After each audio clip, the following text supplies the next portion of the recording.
What just happened at the airport has left fans completely speechless. Welcome back to Jikook Lover Purple Heart. Before we go any further, don't forget to like, comment, and subscribe, because this moment, you don't want to miss a single second.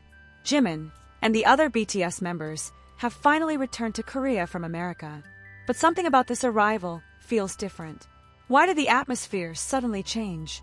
Why did Jimin seem unusually distant? And who, or what, were they trying to avoid? Stay with us until the end, because there's one detail that most people completely missed. At first, it felt like any ordinary day at the airport. Passengers moved in endless streams, wheels of suitcases echoed against polished floors, and distant announcements blended into the background like white noise. Nothing seemed out of place. Nothing hinted that, within moments, everything would shift. But then something changed.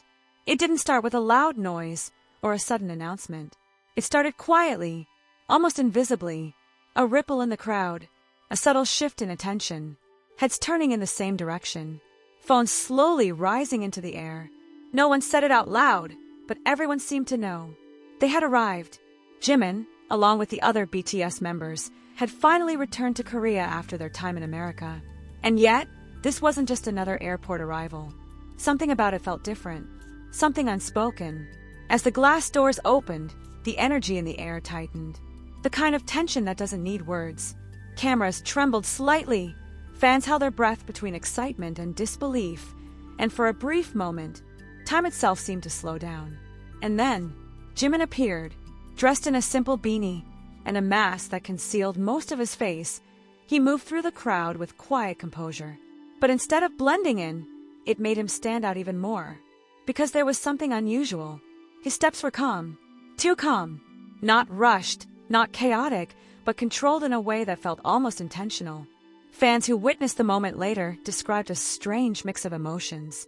Not just joy, not just excitement, but curiosity. A lingering sense that something wasn't quite as it seemed.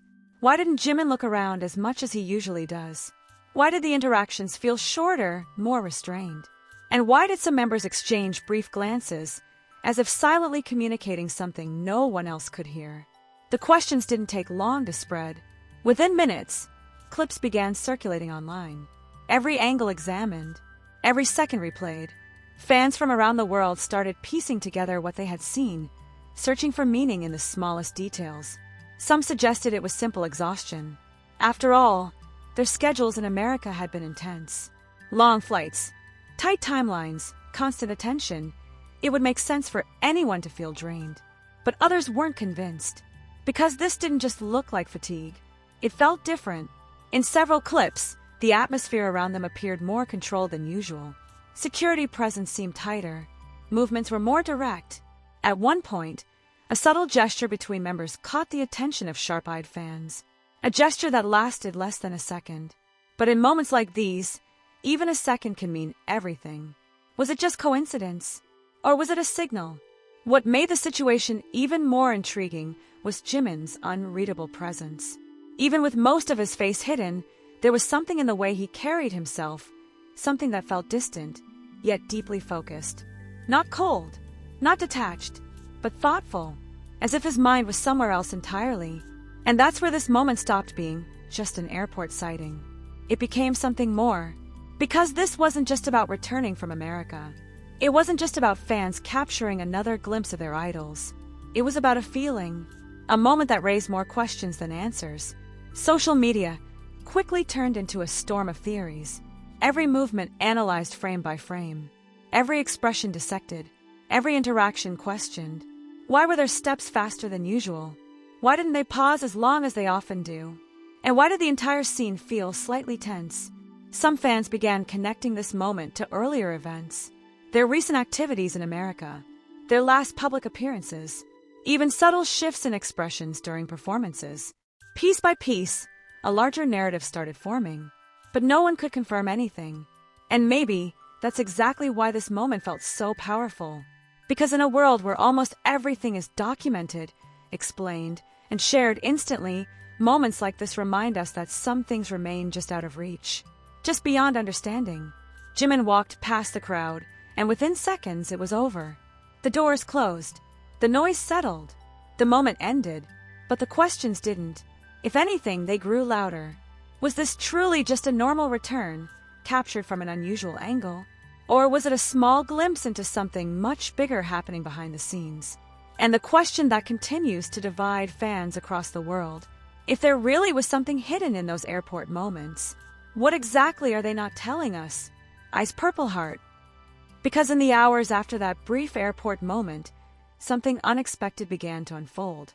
Not from official statements, not from media outlets, but from the fans themselves. Observations turned into discussions. Discussions turned into theories. And those theories spread faster than anyone could control. Clips were slowed down, zoomed in, replayed endlessly. One particular moment started gaining attention. It was subtle, so subtle that many missed it the first time. Jimin, walking slightly ahead, seemed to hesitate for just a fraction of a second. Not enough to stop, not enough to draw immediate attention, but enough to feel intentional when seen again. Behind him, another member shifted direction almost instantly, as if reacting, as if adjusting. That single second became the center of countless debates. Was it simply a matter of coordination in a crowded space? Or was it a reaction to something unseen, something outside the camera frame? Then there was the way the group stayed unusually close together. For a team as experienced as them, airport movements are almost second nature. They know how to navigate crowds, how to maintain space, how to interact while still moving efficiently. But this time, the formation felt tighter, more compact, more guarded. Fans began asking a new question. Not just what happened, but why did it feel like they were protecting something? Or someone? Another layer of mystery came from what wasn't there. No extended waves, no lingering eye contact, no playful moments that fans had come to expect over the years. Instead, everything felt shortened, controlled, almost as if time itself had been compressed. And yet, there was no visible panic, no obvious disruption, just that quiet, persistent tension. Some began to wonder if it had anything to do with their time in America. Had something happened there that changed the way they moved, even in a familiar place like a Korean airport? Or was this simply the result of growing pressure, of living constantly under watchful eyes, where even the smallest action could be magnified into something bigger? But then, another theory emerged. What if the moment wasn't about the past, but the future? What if this wasn't a reaction to something that had already happened, but a sign of something that was about to? Because in the world of global artists like BTS, timing is never random. Appearances, movements, even brief public moments can carry meaning far beyond what is immediately visible. Could this have been one of those moments? A quiet transition, a subtle shift, a hint of something new on the horizon? Or was everyone simply reading too much into a perfectly normal situation? That question became the dividing line. On one side were those who believed this was nothing more than exhaustion and coincidence. That after long schedules and international travel, anyone would move a little differently, interact a little less, keep things brief and efficient. But on the other side were those who couldn't shake the feeling that something was off. Not dramatically, not obviously, but just enough to matter. And maybe that's what makes this moment so unforgettable. Not what we saw, but what we felt. Because sometimes the strongest signals aren't loud. They don't announce themselves. They don't demand attention. They linger quietly in the background, waiting to be noticed. And now, as more people revisit those few seconds at the airport, the same questions continue to echo louder than ever. Was that hesitation just a coincidence? Was that formation just routine? Or was that entire moment a carefully controlled scene hiding something much bigger? And if it really was, then the real question is no longer about what happened at the airport. It's about what happens next.